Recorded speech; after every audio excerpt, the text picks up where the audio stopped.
बहुत समय पहले हिमालय की तलहटी में सत्यलोकपुर नामक एक समृद्ध राज्य हुआ करता था। यह राज्य अपने न्याय, वैभव और संस्कृति के लिए प्रसिद्ध था, लेकिन इस राज्य की सबसे अद्भुत संपत्ति थी उसकी रानी धर्मप्रिया। धर्मप्रिया रूपवती थी, विदुषी थी और उससे भी बढ़कर वह अनन्य भक्त थी मां भगवती की।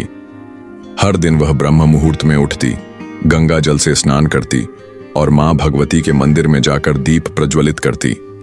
उसके होंठों पर मंत्रों की मधुर ध्वनि होती और उसका मन एकाग्र होता देवी के चरणों में। उसका पति राजा विक्रमसेन वीर और नीतिवान था, परंतु वह देवी देवताओं की शक्ति को केवल मनोबल का प्रतीक मानता था। वह कहता था, धर्म के लिए युद्ध करो, सेवा करो, पर भक्ति में डूब जाना व्यर्थ है। कर्म ही सबसे बड़ा धर्म है।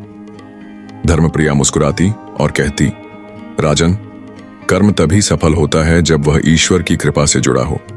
जब व्यक्ति भीतर से शुद्ध होता है तभी बाहर की विजय भी स्थायी होती है। एक वर्ष कुछ ऐसा घटा कि शीत ऋतु के बाद वसंत आया, पर फिर भी बादल नहीं बरसे। ग्रीष्मकाल आया, पर खेत सूखे के सूने पड़ गए। 7 महीने तक न एक बूंद पानी गिरा, न किसी नदी में जल आया। सत्यलोकपुर की नदियां सूख गईं, पशु मरने लगे और जनता हाहाकार करने लगी। राजा विक्रमसेन ने तालाब खुदवाए, कुएं गहरे करवाए, वन काटकर जलकुंड बनाए। उसने विद्वानों से परामर्श लिया, यज्ञ करवाए, परंतु वर्षा नहीं हुई। एक रात रानी धर्मप्रिया ने अपने प्रार्थना कक्ष में दिया जलाया और मां भगवती से कहा, हे भगवती, यदि मेरी भक्ति सच्ची है, यदि मेरा तन मन पुण्य आपको समर्पित है, तो कृपा कर इस भूमि पर जल बरसाइए। मेरे प्राण ले लीजिए, पर मेरी प्रजा को बचाइए। तभी मंदिर में दीपक की लौ तेज हो उठी और शंख जैसी आवाज गूंज उठी। रानी अचंभित हो गई। एक स्वप्न आया। देवी ने दर्शन दिया और कहा, रानी धर्मप्रिया, तेरी भक्ति से हम प्रसन्न हैं, परंतु सत्यलोकपुर पर यह संकट एक प्राचीन शाप के कारण आया है। जब तक उस शाप को समाप्त नहीं किया जाएगा तब तक वर्षा नहीं होगी। तुझे 3 परीक्षाएं देनी होंगी। इन परीक्षाओं में त्याग, साहस और सत्य की विजय होगी। क्या तू तैयार है? रानी ने बिना विचारे कहा, हाँ मां, मैं तैयार हूं। अगली भोर रानी एकांत में जंगल की ओर चल पड़ी।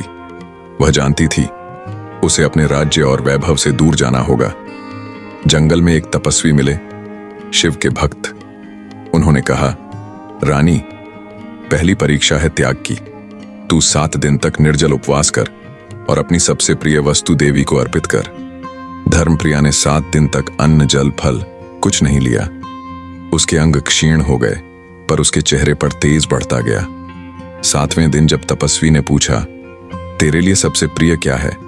रानी बोली, मेरे गले का यह रत्नमाला, यह मां भगवती की मूर्ति से मिली थी और यह मेरे लिए सौंदर्य नहीं, संवाद है देवी से। रानी ने वह माला उठाई, आंखें बंद की और देवी को समर्पित कर दी।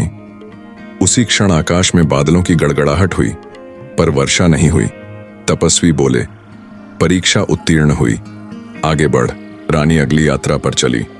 उसे पार करना था कृपा नदी, जो अब सूख चुकी थी, पर बीच में भयानक भूतों का निवास हो गया था। रात को जब वह नदी पार कर रही थी, सैकड़ों आत्माएं चिल्लाती, हमें मुक्ति चाहिए, हमारे लिए कोई पूजा नहीं करता। रानी रुकी नहीं। वह नदी के बीच खड़ी हुई और वहीं धरती पर बैठकर गायत्री मंत्र और महामृत्युंजय मंत्र का जाप करने लगी। एक एक कर आत्माएं शांत होती गईं।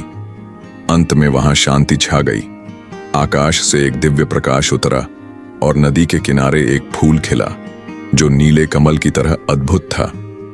रानी ने वह फूल उठाया और आगे बढ़ी। अब अंतिम परीक्षा शेष थी। देवी ने कहा, तुझे अपने पति को त्यागना होगा, तभी राज्य का शाप टूटेगा। रानी चौंकी, क्या यह संभव है? उसी रात जब वह लौटी, राजा विक्रमसेन को नींद नहीं आ रही थी। उन्होंने पूछा, क्या तुमने देवी से कुछ मांगा? रानी ने आंसू छिपाते हुए कहा, हाँ स्वामी, मैंने राज्य की भलाई के लिए एक व्रत किया है, जिसमें मुझे राजमहल त्यागना होगा। मैं केवल देवी की सेवा में रहूंगी। राजा स्तब्ध रह गए, पर उन्होंने देखा रानी का चेहरा प्रभामंडल सा तेज कर रहा था। वे झुके और बोले, यदि त्याग ही पूजा है तो मैं भी राजमहल छोड़ दूंगा। हम दोनों मां भगवती की सेवा करेंगे। तभी आकाश में बिजली चमकी, घनघोर वर्षा होने लगी, खेतों में हरियाली आ गई, तालाब भर गए, जनता झूम उठी, देवी मां प्रकट हुई। रानी धर्मप्रिया, तेरा त्याग, साहस और सत्य नतमस्तक करने वाला है। अब तू न केवल सत्यलोकपुर की रानी है, बल्कि मेरी अंशरूपा भी है। तुझे और विक्रमसेन को दीर्घायु, यश और परम मोक्ष की प्राप्ति होगी। रानी और राजा वापस राजमहल लौटे, पर अब उनका जीवन बदला हुआ था। उन्होंने महलों में रहकर भी सादा जीवन अपनाया। राज्य में धर्मशालाएं बनी, गौशालाएं बनी और स्त्रियों को शिक्षा और पूजा का अधिकार मिला। धर्मप्रिया अब केवल एक रानी नहीं रही, वह धर्मगुरु बन गई। लोग दूर दूर से दर्शन को आते और उसका आशीर्वाद मांगते। एक दिन जब उसका जीवन संपूर्ण हो गया, तो मां भगवती पुनः प्रकट हुई और उसे अपने धाम में ले गईं।